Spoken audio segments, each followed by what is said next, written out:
Mudiwa wangu. Yes, darling. Ngatiende katimbonoona vabereki vedu.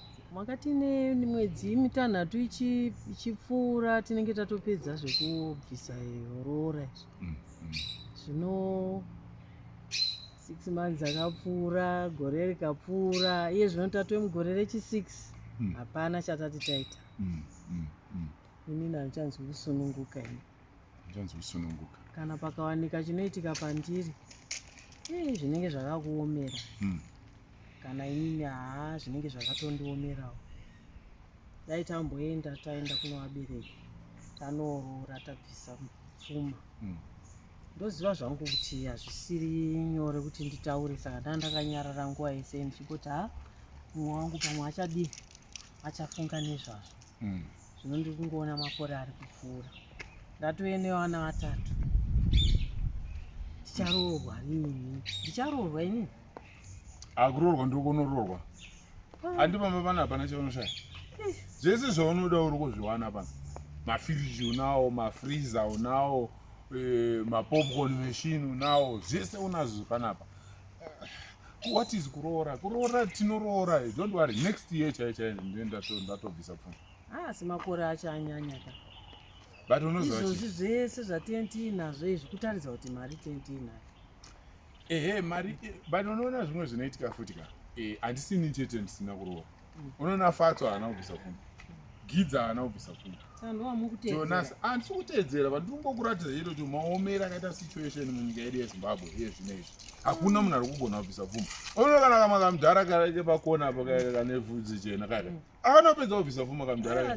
But wachembedzana. Dziri nhiri. Wachembedzana. Izvozvizvi mbuya ivo vaya kana vakafa sekuru vaya havatokuzivi chekuita. But unoona advantage yapo manje yekuti since wambuya nasekuru, chero mukadzi wacho handii ndimbuya wakafa, wabereki wavo hakusisina. Wabereki wavo hakusisina.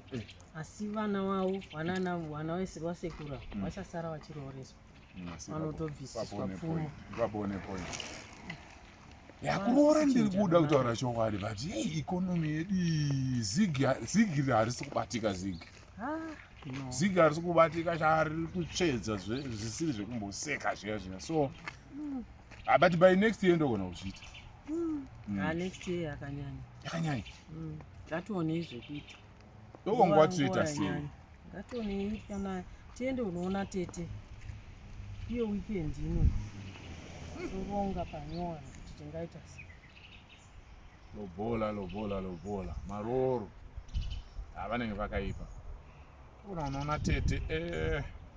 Next month ndiri kuwana bonus ka. Taigona kuti pandotambira bonus iyoyo. Vataenda tombonobvisa. Kuroora hakupedzweka. Inongonoita chirango. Makanedzwa nani, matsvakirai kuno, matekenya ndebvu, tobvisawo izvozvo. Then imwe tozoti vanichiwana imwe ndichita sechikanda. Ndenda kunda wese vanagidza nanobosi nanani wese vasati vambobvisa pfuma. Asi nguva yachona yatatora 6 years. Makore. But pfuma haibviswe yese kamusi. Chirango chete. Aiwa, zvekuzoita chirango isitambopedza 6 years. Tofanira kutoendawo nemari ine mvuri inoratidza kuti tanga tichiziva zvatandisvitsa. Saka uri kuti bonus yese iri kunanga kumusha kwako. Zvinoita sei? Vanotoichita sei? Nei. Tanga chimborarama sei? Okay girl. No. But point yako yakanaka because nyaya yekuroora hangu ndagara ndichida kuroora. But I think problem yanga ichitika ndoramba ndichipostpronda. Ndiri ndoramba ndichingoprostpronda. Saka iwewe because ndokuda uri pamwoyo pangu, uri chidoko uri chemawende, hanzi chinana mataviri. Chidoko uri mushonga wemawende, iwe ndiwe wewe.